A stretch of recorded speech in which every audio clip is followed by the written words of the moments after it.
أعوذ بالله من الشيطان الرجيم بسم الله الرحمن الرحيم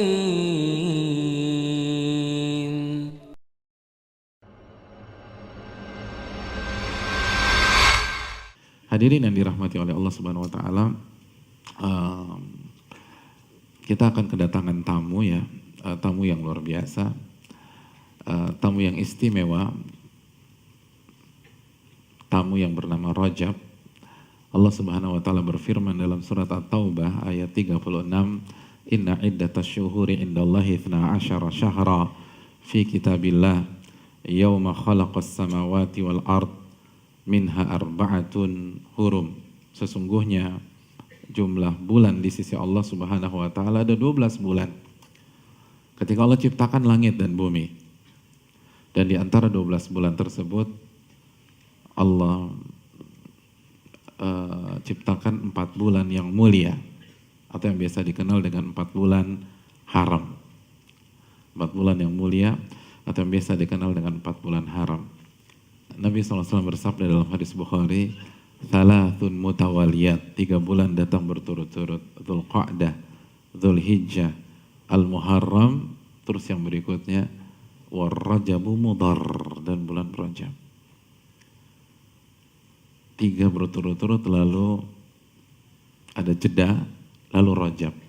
Nah, karena ada jeda ini biasanya kita lupa, hadirin. Ini bulan yang spesial. Bulan yang spesial. Apa istimewanya? Yang pertama, kata para ulama, singkat saja karena saya ingin mengingatkan, bukan membahas secara komprehensif. Yang pertama, tidak boleh berperang. Kecuali antum diserang. Jadi nggak boleh berperang di bulan ini. Kecuali defensif. Yang kedua, semua amal ibadah yang kita kerjakan di bulan haram, dan Rajab bagian dari 4 bulan haram, pahalanya dilipat gandakan oleh Allah Subhanahu wa taala. Pahalanya beda. Jadi sholat 5 waktu kita pahalanya beda nih. Puasa Senin Kamis kita pahalanya beda. Zikir pagi sore kita pahalanya beda. Infak sedekah kita di bulan ini pahalanya beda. Pahalanya beda. Dilipat gandakan oleh Allah. Antum datang ke kajian, itu pahalanya beda. Semua dulu. Antum birrul walidain, antum berikan hadiah buat orang tua, itu pahalanya beda. Pahalanya lebih tinggi. Ini bulan Rajab. Seluruh amal ibadah pahalanya dilipat gandakan oleh Allah. Dalilnya tafsir Abdullah bin Abbas dalam surat At-Taubah ayat 36. Antum bisa cek di tafsir-tafsir klasik. Jadi ini waktunya beribadah. Ini waktunya memperbanyak sholat duha. Ini waktunya menjaga rawatib. Ini waktunya memperbanyak sholat sunnah mutlak. Ini waktunya perbanyak puasa. Ini waktunya tambah lagi infak kita. Kalau antum datang ke setiap kajian, biasa ngasih warna hijau, antum kasih warna merah nih bulan ini, gitu. Jadi ini harus diperbanyak, hadirin. Kalau biasanya kajian mungkin seminggu sekali atau seminggu 2 kali, di bulan ini tambah datang kajian. Ini pahala beda. Pahala dilipat gandakan oleh Allah Subhanahu wa taala bulan Rajab. Belum lagi dapat bonus antum, hadirin. Yaitu bonus menghidupkan sunnah Nabi yang hampir punah. Itu beda lagi tuh. Man sanna fil Islam sunnatan hasanah falahu ajruha wa ajru man amila bila min ghairi an yanqusu min ujurihim syai'. Dalam hadis Muslim, barang siapa yang menghidupkan sunnah Nabi di tengah-tengah masyarakat, sunnah yang hampir punah, sunnah yang udah jarang, maka dia akan mendapatkan pahala, dan dia akan mendapatkan pahala orang yang mengerjakan sunnah itu karena terinspirasi dia, karena ngikutin dia, tanpa mengurangi pahala orang itu sama sekali. Jadi orang itu sempurna, antum dapat. Jadi antum dapat pahala menghidupkan sunnah Nabi SAW. semangat beribadah di bulan Rajab dari awal sampai akhir itu sunnah Nabi SAW yang sudah mulai punah sekarang, yang sudah mulai langka. Nanti kalau hidupkan, oh luar biasa hadirin. Jadi bukan hanya mendapatkan pahala yang dilipat gandakan atau mendapatkan bonus pahala menghidupkan sunnah Nabi SAW yang hampir punah atau yang sudah langka di tengah-tengah masyarakat. Keutamaan yang berikutnya, di sisi yang lain, dosa dilipat gandakan oleh Allah. Dosa dilipat gandakan oleh Allah. Semua dosa, gak sholat, dilipat gandakan di bulan ini. Dosa durhaka dilipat gandakan. Ngebentak suami dilipat gandakan. Ngebanting istri dilipat gandakan oleh Allah. Loh beneran ini. Terus dosa gibah dilipat gandakan oleh Allah. Dosa nggak pernah datang ke kajian, kan thalabul ilmi faridatun ala kulli muslim. Menuntut ilmu itu wajib bagi seorang muslim. Nggak pernah datang di bulan ini, beda dosanya. Dosanya beda. Gitu. Bro, ini ada gosip Grace nih. Oh nggak bisa bulan Rajab bro. Bulan depan aja, bulan depan. Ini juga nggak benar. Justru ini jadi momentum untuk mengatakan tidak pada maksiat. Ini momentum mengatakan tidak pada maksiat. Semua maksiat dilipat gandakan, semuanya. Kita ngebohong di bulan ini dilipat gandakan dosanya. Dalilnya tafsir Abdullah bin Abbas terhadap ayat ini. Makanya Allah mengatakan apa? Di ayat Al-Taubah ayat 36 ini, fala tadlimu fihinna anfusakum. Maka janganlah kalian menzolimi diri-diri kalian di 4 bulan haram ini. Itu kata Allah. Janganlah kalian menzolimi diri-diri kalian di 4 bulan ini. Apa maksud menzolimi diri? Catat baik-baik sebuah kaidah dalam agama kita. Setiap maksiat yang kita lakukan sejatinya menzolimi diri kita sendiri. Itu kaidah. Dan saya ingin ini menjadi salah satu oleh-oleh kita pulang pada malam hari ini. Setiap maksiat yang kita lakukan itu sejatinya kita menzolimi diri kita. Loh, kenapa Ustadz? Karena ketika kita bermaksiat, setiap maksiat ada side effect. Ada efek negatif di dunia maupun di akhirat. Karena gara-gara maksiat, kita kena musibah, kita kena bala. Masih ingat surat Asy-Syura ayat 30? Wa ma asabakum mim musibatin fabima kasabat aydikum. Apapun yang menimpa kalian itu salah satu andil dosa kalian. Jadi itu ngedzalimin diri sendiri. Dan ketika kita sudah meninggal gara-gara dosa, orang diazab di dalam kubur. Gara-gara dosa seseorang nggak mendapatkan naungan Allah pada hari kiamat ketika matahari berada 1 mil di atas dia. Gara-gara dosa dia dimasukkan ke dalam api neraka, dia dibakar, dia dipotong-potong, dia digantung. Itu kan ngedzalimin diri sendiri. Jadi setiap dosa atau setiap maksiat adalah kezaliman pada diri. Makanya kan Allah kata apa? Wa ma dhalamuna walakin kanu anfusahum yadhlimun. Ketika mereka maksiat, melakukan kesyirikan, mereka nggak pernah zalimin kami, kata Allah. Tapi mereka menzalimi diri-diri mereka sendiri. In ahsantum li anfusikum wa in asatum falaha. Kalau kalian buat baik, itu untuk diri kalian. Kalau kalian melakukan perbuatan buruk, kalian yang akan kena getahnya. Di awal-awal surat Al-Isra. Hadirin yang dirahmati Allah. Maka maksud ayat ini, janganlah kalian melakukan dosa di 4 bulan ini, kata Allah. Apa maksudnya? Apa maksudnya?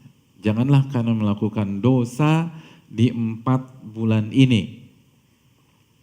Berarti di Syaban boleh dong Pak Ustadz. Rabiul Awal, Rabiul Tsani juga boleh. Hadirin, ini bahasa penekanan, bukan pengkhususan. Kenapa penekanan? Kata para ulama, karena berdosa di 4 bulan ini dilipat gandakan oleh Allah. Contoh misalnya antum punya perusahaan, analoginya gini, antum punya perusahaan. Besok perusahaan antum akan didatangi oleh Menteri Tenaga Kerja, mau survei. Maka hari ini antum akan kumpulkan pegawai-pegawai antum. Lalu antum akan briefing.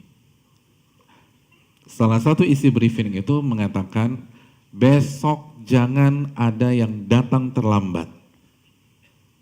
Ada yang nyeletuk. Berarti lusa boleh dong Pak. Ya gagal paham nih orang. Ini bahasa penekanan. Setiap hari nggak boleh datang terlambat. Khusus ditekankan besok. Kenapa? Karena ada tamu istimewa besok. Bukan berarti hanya besok aja nggak boleh datang terlambat. Nah, Allah berfirman, jangan melakukan dosa di 4 bulan ini. Kenapa? Karena dosa dilipat gandakan oleh Allah Subhanahu wa ta'ala. Adapun hadirin yang dirahmati oleh Allah Subhanahu wa ta'ala,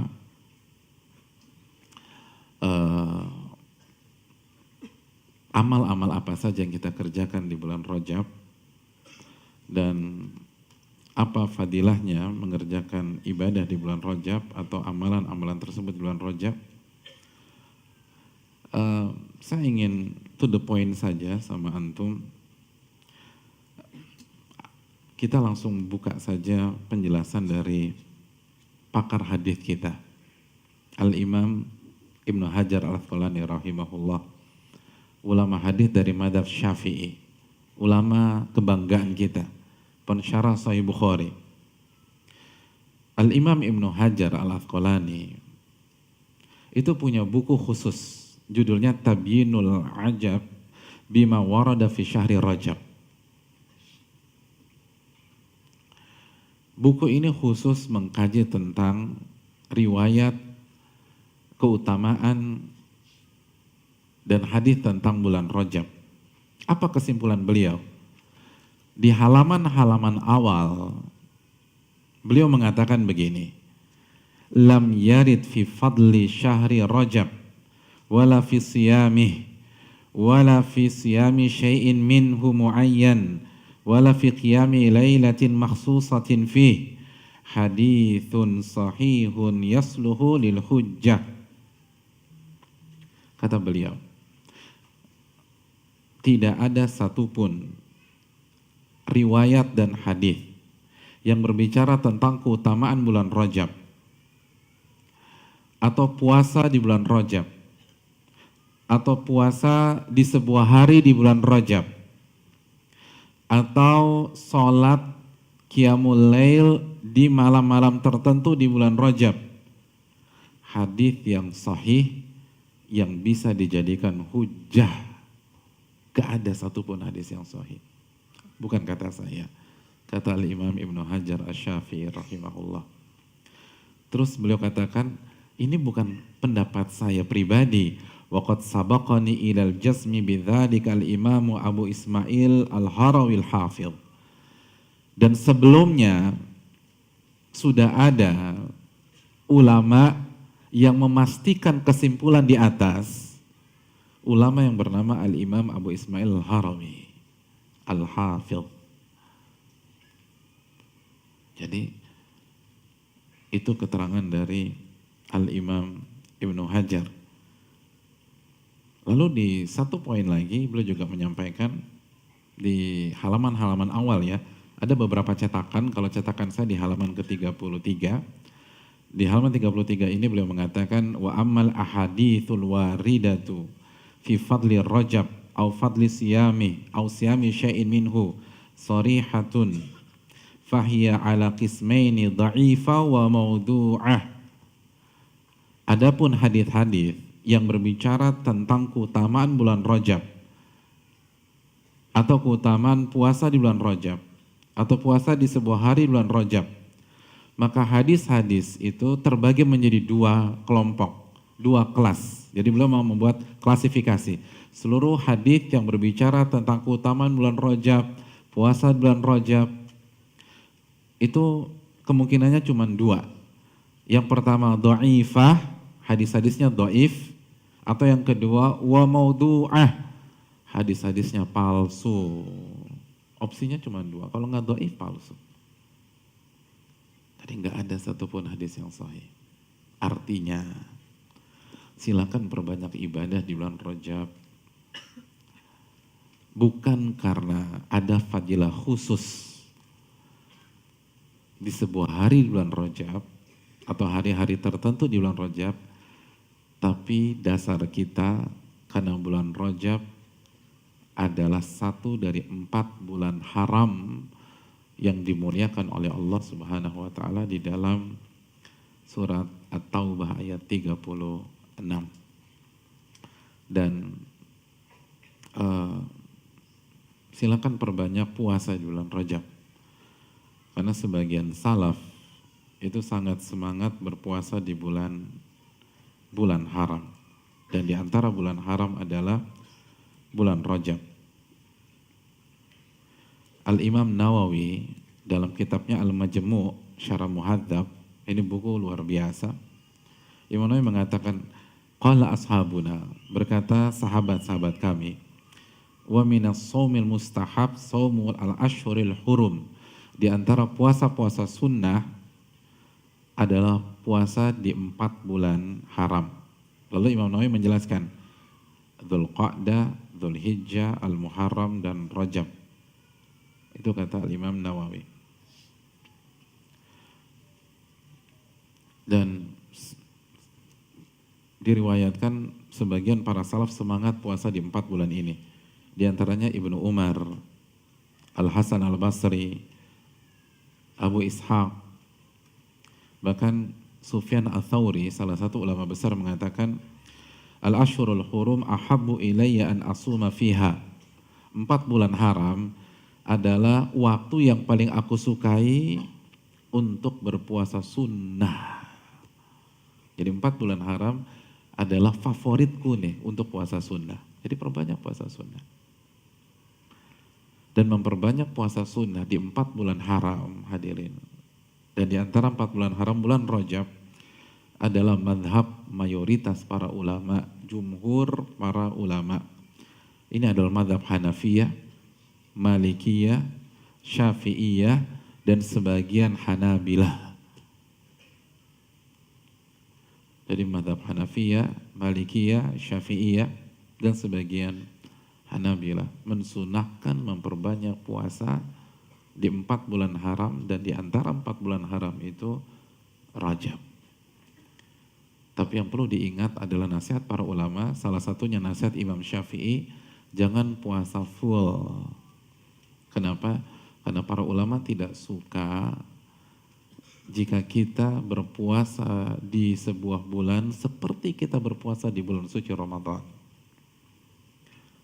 Makanya dalam riwayat Umar itu pernah memaksa seseorang membatalkan puasa sunnahnya di bulan Rajab. Dijelaskan maksudnya agar tidak menyerupai Ramadan, bukan tidak boleh berpuasa di bulan Rajab. Dan ini juga nasihat dari Al-Imam Asy-Syafi'i rahimahullahu ta'ala. Jadi silakan bebas mau perbanyak di awal, mau perbanyak di tengah, mau perbanyak di akhir, bebas. Perbanyak puasa di bulan ini, bulan Rajab. Ini yang bisa disampaikan, semoga kita bisa menghidupkan sunnah Nabi SAW di bulan Rajab dan bisa semangat beribadah sesuai dengan kemampuan kita, sesuai dengan pintu yang dibukakan oleh Allah Subhanahu wa taala. أعوذ بالله من الشيطان الرجيم بسم الله الرحمن الرحيم